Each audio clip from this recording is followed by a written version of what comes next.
사랑하는 추업제교회 성도 여러분, 유튜브 시청자, 구독자 여러분 반갑습니다. 김정비 목사입니다. 간밤에도 평안히 잘 주무셨습니까? 오늘은 2025년 8월 15일 광복절 아침입니다. 오늘도 또 공휴일이지만은 또 이렇게 하나님 말씀 아침에 묵상하기를 원합니다. 기도하고 오늘의 말씀 묵상을 시작합니다. 하나님 아버지 감사합니다. 오늘도 좋은 날 허락하시고 또 이렇게 새 아침을 맞이하게 하시니 감사합니다. 오늘 이 아침에도 먼저 하나님 말씀 앞에 내 자신을 세우기를 원합니다. 오늘도 주의 음성을 듣고 하루를 시작하게 하시고 주의 말씀을 깨닫고 시작할 수 있도록 도와주시옵소서. 특별히 우리 8.15 광복절입니다. 나라 민족을 생각하는 마음이 더 커지게 하시고 또 아버지 하나님 과거를 되돌아보며 우리 나라의 소중함을 깨닫는 복된 하루도 되기를 원합니다. 은혜를 기억하며 감사하는 하루가 되기에 주옵소서. 모든 것 주께 의탁하옵고 우리 구주 예수님 이름으로 간절히 기도하옵나이다. 아멘. 할렐루야. 좋은 아침입니다. 오늘 함께 찬송가 우리 85장 구주를 생각만 해도 우리 1절, 2절, 5절 이렇게 부르도록 하겠습니다.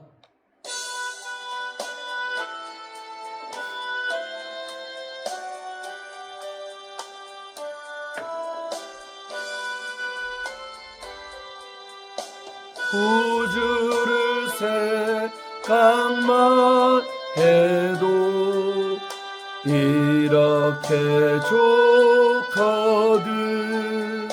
주 얼굴 배울 때에야 얼마나 좋으랴. 만민의 구주 예수의 귀하신 이름은 천지에 있는 이름 중 비할 데 없도다. 사랑의 구주 예수여 내 기쁨 되시고 이제로부터 영원히 영광이 되소서. 아멘. 네, 오늘 함께 은혜 받으실 말씀 에스겔서 17장입니다. 11절로 24절까지 말씀 함께 보도록 하겠습니다. 오늘은 우리 개역 개정판으로 한 번만 읽도록 하겠습니다. 여호와의 말씀이 또 내게 임하여 이르시되 너는 반역하는 족속에게 묻기를 너희가 이 비유를 깨닫지 못하겠느냐 하고 그들에게 말하기를 바벨론 왕이 예루살렘에 이르러 왕과 고관을 사로잡아 바벨론 자기에게로 끌어가고 그 왕족 중에서 하나를 택하여 언약을 세우고 그에게 맹세하게 하고 또 그 땅에 능한 자들을 옮겨갔나니 이는 나라를 낮추어 스스로 서지 못하고 그 언약을 지켜야 능히 서게 하려 하였음이거늘 그가 사제를 애굽에 보내 말과 군대를 구함으로 바벨론 왕을 배반하였으니 형통하겠느냐. 이런 일을 행한 자가 피하겠느냐. 언약을 배반하고야 피하겠느냐. 주 여호와의 말씀이니라. 내가 나의 삶을 두고 맹세하노니 바벨론 왕이 그를 왕으로 세웠거늘 그가 맹세를 저버리고 언약을 배반하였은즉 그 왕이 거주하는 곳 바벨론에서 왕과 함께 있다가 죽을 것이라. 대적이 토성을 쌓고 사다리를 세우고 많은 사람을 멸절하려 할 때에 바로가 그 큰 군대와 많은 무리로도 그 전쟁에 그를 도와주지 못하리라. 그가 이미 손을 내밀어 언약하였거늘 맹세를 업신여겨 언약을 배반하고 이 모든 일을 행하였으니 피하지 못하리라. 그러므로 주 여호와의 말씀이니라. 내가 나의 삶을 두고 맹세하노니 그가 내 맹세를 업신여기고 내 언약을 배반하였은즉 내가 그 죄를 그 머리에 돌리되 그 위에 내 그물을 치며 내 올무에 걸리게 하여 끌고 바벨론으로 가서 나를 반역한 그 반역을 거기에서 심판할지며 그 모든 군대에서 도망한 자들은 다 칼에 엎드러질 것이요 그 남은 자는 사방으로 흩어지리니 나 여호와가 이것을 말한 줄을 너희가 알리라. 주 여호와께서 이같이 말씀하시되 내가 백항목 꼭대기에서 높은 가지를 꺾어다가 심으리라.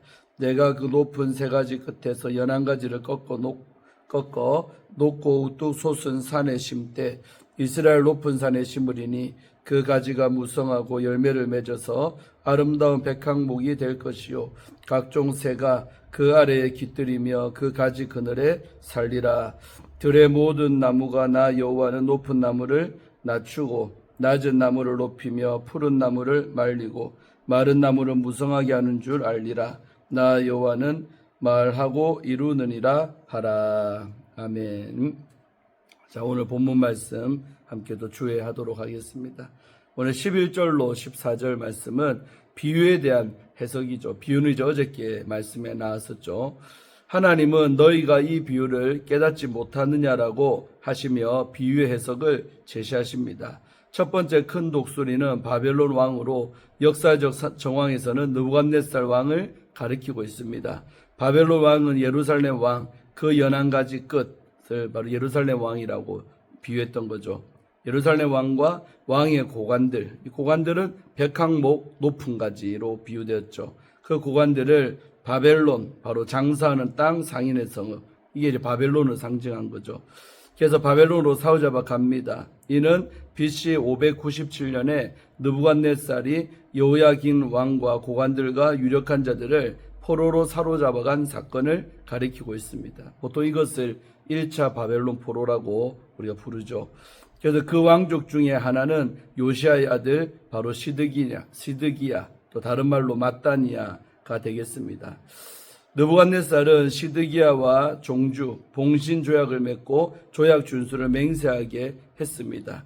또한 그 땅에 능한 자들을 바벨론으로 끌고 가서 시드기야가 왕권을 강화할 환경을 만들어 주었습니다. 느부갓네살의 의도는 백항목의 연한 가지, 바로 여호야긴을 말하죠. 이것을 제거하고 그 땅의 종자, 시드기야를 말합니다. 종자를 세워서 높지 아니한 포도나무, 우리 히브리어로 펠라트 코마라고 하는데 이거 대기하는 것이 바로 것이죠. 네. 그래서 즉 나라를 낮추어서 스스로 서지 못하게 하는 것입니다. 유다는 이런 봉신조약을 지켜야만 왕위와 나라를 유지할 수가 있을 것입니다. 자, 그 다음에 우리 15절, 16절, 우리 바벨론을 배반하고 애굽을 의지했던 왕. 이 대목이 제일 안타까운 부분이죠. 포도나무가 두 번째 큰 독수리에게 뿌리를 뻗고 가지를 편 것처럼 우리 지난 시간에 어제 시간에 7절에서 나왔죠. 그래서 시드기야는 느부갓네살 왕을 배반하고 사신들을 애굽에 보내 도움을 요청했습니다. 그러니까 한마디로 봉신조약을 어긴 거죠. 시드기야가 반 바벨론 정책을 택하면서 애굽에 우리 푸삼티크스 2세와 호브라에게 지속적으로 도움을 구했던 것을 가리킵니다. 그래서 하나님은 시드기야가 그 계획을 성취할 수 있겠는지 물으십니다. 언약을 깨고도 피할 수 있겠냐고 물으십니다. 이는 결코 피할 수 없다라는 답을 전제하고 있는 거죠. 의문수사이지만은 피할 수 없다는 걸 강조하는 방법이죠.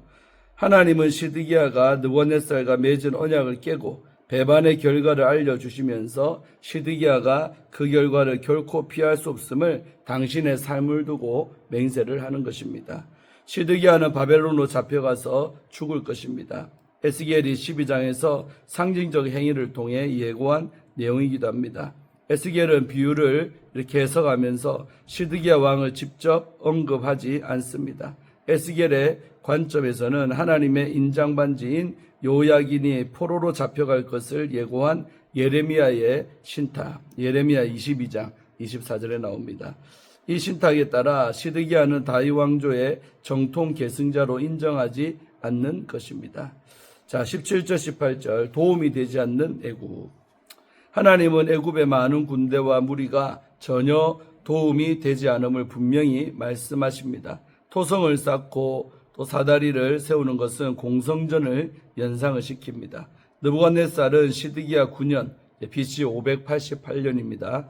이 9년에 약 18개월 동안 예루살렘 성을 포위를 했습니다. 이 내용은 열왕기야 25장 1절에서 4절, 또 예레미야 39장, 1절로 2절에 나오죠.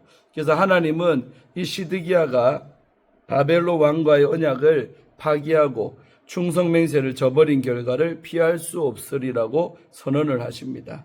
자, 그 다음에 우리 19절 말씀은 여호와의 맹세와 언약을 배반한 죄에 대해서 말하고 있습니다. 해석의 초점이 역사적 정황에서 하나님과의 관계로 전환이 되고 있습니다. 하나님은 바벨론 왕이 시드기야와 맺은 맹세와 언약을 내 맹세와 내 언약으로 표현하시며 바벨론 왕과 당신을 동일시하십니다. 그러니까 하나님의 뜻이 바로 바벨론 왕의 뜻이라는 겁니다. 그 배경은 역대하 36장 13절에 있습니다. 느부갓네살이 그를 그의 하나님을 가리켜 맹세하게 하였으나 이는 하나님이 개입하시는 근거가 됩니다. 그래서 하나님은 시드기야가 파기한 맹세와 언약을 그의 머리에 돌리겠다라고 선언을 하시는 것이죠. 자, 20절과 21절은 심판의 방식과 장소와 결과에 대해서 말하고 있습니다. 하나님은 심판의 방식과 장소와 결과를 말씀을 하십니다. 심판의 방식은 그물을 치고 올무에 걸리게 해 사로잡는 것입니다. 이는 시드기야에게 닥칠 일을 예고한 우리 12장 13절의 반복이죠. 심판의 장소는 바로 바벨론입니다. 거기서 시드기야는 배신에 대한 심판을 받을 것입니다. 심판이 임하면 시드기야의 군대는 와해가 되고 도망자들은 죽임을 당하고 그 다음에 살아남은 자들은 사방으로 이렇게 흩어집니다. 이를 목격하는 유다 포로들은 이 심판을 행하는 분이 언약의 하나님 여호와이심을 바로 알게 되는 거지요. 자, 24절에서 22절에서 우리 24절 말씀은 백항목 꼭대기의 높은 가지에 대해서 나오고 있죠. 그러니까 신적, 신탁, 도의 공식이 회복의 주제로 전환됨을 보여줍니다. 하나님이 다시 큰 독수리로 등장을 하십니다. 첫 번째 큰 독수리는 그 땅에 종자를 아름다운 포도나무로 세우지만 그를 높지 아니한 포도나무로 만드십니다. 그러나 하나님은 백항목 꼭대기에 가장 높은 가지에서 연한 가지를 꺾어 높고 우뚝 솟은 산에 심을 것입니다. 높다라는 뜻의 단어들이 반복되면서 연한 가지의 높은 위상이 바로 강조가 되고 있는 것입니다. 백항목 끝에 돋은 연한 가지는 다윗의 후손으로 올 메시아적 인물을 바로 상징을 합니다. 느부갓네살 왕은 시드기야에게 낮은 지위, 이제 포도나무로 비유됐는데 이런 낮은 지위를 허락하지만 하나님은 다윗 왕조를 높은 지위, 백항목으로 회복시킬 것을 약속을 하십니다. 그 얼마나 좋습니까? 포로로 가도 하나님 높여줄 수 있다는 거죠. 높고 우뚝 솟은 산이 이스라엘 높은 산으로 이렇게 묘사가 됩니다. 이는 시온산을 가리킵니다. 시온이 높은 산이 아닌데도 높다고 한 것은 높은 위상을 부각시키기 위한 것이지요. 하나님이 연한 가지를 이스라엘 높은 산에 심으시는 목적은 가지가 무성하고 열매를 맺는 아름다운 백항목이 되게 하는 것입니다. 첫 번째 큰 독수리가 세운 포도나무도 바로 아름다움을 가지고 있지만 백항목은 포도나무와 본질적으로 차이가 있습니다. 그래서 아름다운 백항목은 각종 새들의 서식처가 되어 연한 가지의 성장과 번영을 나타냅니다. 이로써 들의 모든 나무 곧 모든 나라가 하나님의 절대 주권을 바로 인식하게 됩니다. 나라를 파괴하는 것, 낮추고 말리는 이게 표현됐는데 이 나라를 파괴하는 것과 세우고 번성하게 하는 것, 이게 높이고 무성하게 하는 이 바로 세우고 번성하게 한다는 거예요. 그래서 이거는 것은 하나님의 주권에 바로 달려 있는 것입니다. 확장된 화근 공식 나 여호와는 말하고 이루느니라. 이 말은 하나님의 주권적 행위가 반드시 실행되고 성취될 것임을 바로 확증하고 있는 것입니다. 자, 이제 묵상 한번 하도록 하겠습니다. 말씀하시고 이루시는 하나님에 관해서 한번 생각해 보려고 합니다. 공동체가 위기가 닥쳤을 때 직권을 발휘해 방향을 결정할 권한이 최고 지도자에게 주어져 있습니다. 이는 책임에 수반되는 고유한 권한입니다. 하나님은 언약을 저버린 왕을 심판하시고 친히 백항목의 가지를 꺾어 심으심으로 새로운 역사를 시작을 하십니다. 이는 최고 통치자가 직접 개입해 흐름을 바꾸는 장면처럼 다가옵니다. 본문은 하나님이 역사의 주관자로서 심판하시고 구원하시는 분임을 잘 보여주고 있습니다. 하나님은 바벨론이 유다를 지배하는 것을 허락을 하셨습니다. 왕족 중 하나를 택하셔서 바벨론과 언약을 맺게 하시고 그 언약 아래서 유다가 유지되도록 낮추셨습니다. 13절이었죠. 하나님이 바벨론을 높이시고 유다를 낮추신 것입니다. 하나님의 손에 나라의 흥망성쇠가 바로 달려 있으며 사람의 인생도 마찬가지 아니겠습니까? 따라서 우리는 형통할 때 교만하지 말고 또 낮아질 때 절망하지 말아야 합니다. 높이시기도 하시고 낮추시기도 하시는 분이 바로 우리 하나님이십니다. 성도는 하나님의 주권 앞에 늘 겸손히 자신을 낮추어야 하겠습니다. 하나님은 시드기야가 애굽에 사절을 보내 군사적인 지원을 요청한 이를 배신으로 여기십니다. 15절이죠. 겉으로는 언약을 맺고 뒤로는 다른 길을 찾은 것은 신뢰를 저버린 행위입니다. 하나님은 배신의 길이 형통하지 못하리라라고 바로 선언을 하십니다. 하나님은 언약에 신실하시기에 그분을 따르는 자들도 마땅히 신실해야 합니다. 형편과 이익에 따라 쉽게 말을 바꾸는 삶은 하나님 앞에서 책망받을 수밖에 없습니다.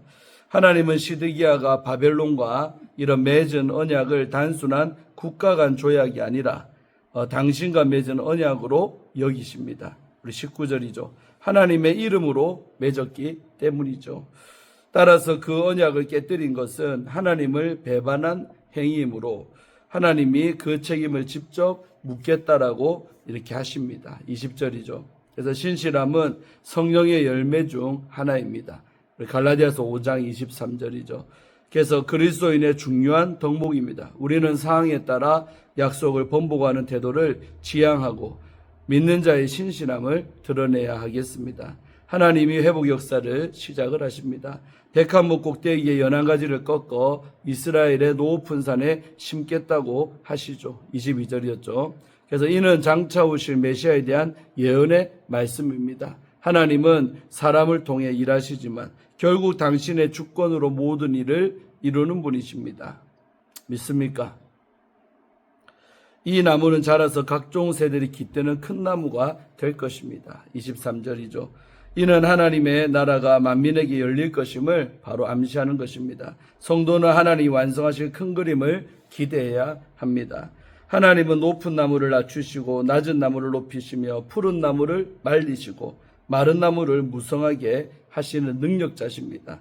이는 하나님이 역사를 주관하시고 결정하신다는 뜻입니다. 하나님은 토기장이시며 우리는 그분의 뜻에 따라 빚어지는 진흙에 불과한 존재입니다. 하나님은 인간의 조건이나 외형이 아닌 당신의 뜻에 따라 높이고 낮추시는 분이십니다. 그러므로 성도는 하나님의 절대 주권을 인정하고 기꺼이 순복해야 합니다. 하나님은 말씀하시고 반드시 이루시는 분이십니다. 인간의 배신과 실패에도 불구하고 하나님은 친히 구원의 역사를 이끌어 가시는 분입니다. 스스로 가지를 꺾어 심으신다는 표현처럼 하나님은 직권으로 심판하시고 회복을 시작하십니다. 그분은 높이기도 하시고 낮추기도 하시는 신실하신 언약의 하나님이십니다. 우리는 변하지 않는 하나님의 말씀을 붙들고 그분의 주권을 인정하며 그분께 순복해야 합니다. 아멘. 자, 오늘 말씀 너무 좋죠, 여러분. 무엇을 느끼십니까? 그러니까 나라가 이렇게 망하고 바벨론에 의해서 이렇게 된 상황 속에도 하나님은 그 바벨론에 순복하고 그 시간들을 잘 보내기를 바랬다는 거죠. 근데 이스라엘은 애굽에다가 도움을 요청하죠. 그 자체가 하나님이 허락하신 그 고난을 벗어나려고 했던 거죠. 그래서 결국은 더 큰 어려움을 당하게 되는 거죠. 자, 우리에게 시사하는 바가 크다고 생각합니다. 그러니까 징계 중일 때 그 징계를 잘 받아들이면 딴 생각하지 말고 나에게 이 고난을 허락하셨구나 생각하고 잘 인내하면 그곳에서도 하나님은 살 길을 열어주시고 더 좋은 일도 생겨요. 근데 이제 인간은 그런 깊은 하나님의 섭리와 뜻을 모르고 내 힘으로 그 어려움을 벗어나 보려고 막 몸부림을 치지요. 인간에게 도움도 구하고요. 근데 그렇게 하는 것이 오히려 하나님 입장에서 볼 때는 배신으로 여긴다는 거죠. 네가 내가 허락한 고난을 이렇게 네 인위적으로 벗어나려고 하는구나. 그럴 때 더 꼬이고 힘이 드는 법입니다. 그래서 우리 인생도 정말 형통할 때도 있지요. 그러나 내가 잘못하고 또 실수해서 겪는 어떤 고난들이 있습니다. 그럴 때는 그냥 겸손하게 내 잘못을 인정하면서 또 속죄하고 회개하는 마음으로 잘 그 시간들을 나면 오히려 나중에는 그 시간들 때문에 더 형통할 수도 있는 것입니다. 그렇게 순복하는 삶을 살기를 주의 이름으로 축원드립니다. 하나님의 말씀은 반드시 말한 대로 이루어지는 것입니다. 그러니까 바벨론 왕을 하나님의 징계의 도구로 지금 썼는데 그 애국 왕에다가 도움을 요청하면 되겠습니까? 참 우리도 이렇게 할 때가 생각해 보면 참 많습니다. 그러한 실수를 하지 않는 우리 초업제일교회 또 유튜브 시청자, 구독자, 성도님들 되시기를 주의 이름으로 축원드리겠습니다. 기도하고 마치겠습니다. 하나님 감사합니다. 이렇게 광복절날 아침에 이런 말씀을 받으니 너무나 감개무량합니다.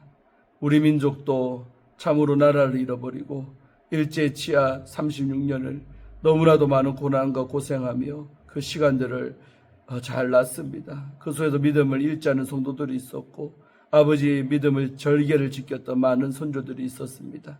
때가 되면 하나님이 우리나라를 1945년 8월 15일 날 이렇게 강복을 시켜주셔서 지금의 이 대한민국이 있습니다. 아버지의 같은 역사가 이스라엘 나라에도 오래전에 있었습니다. 정말 하나님이 허락하신 징계라면 마땅히 잘 받아들여야 할 텐데 우리 인간은 잘났다고 자기의 경험과 생각을 믿고 엉뚱한 데다가 도움을 요청하는 그런 어리석음으로 더 깊은 수렁 속으로 빠져들게 되었습니다.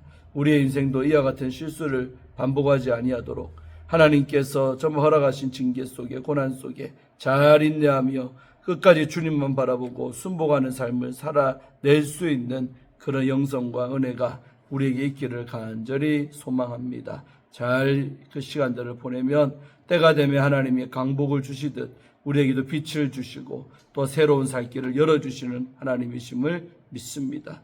아버지 하나님, 우리도 그런 시간들이 허락되었다면 잘 인내함으로 승리하게 도와 주시옵소서.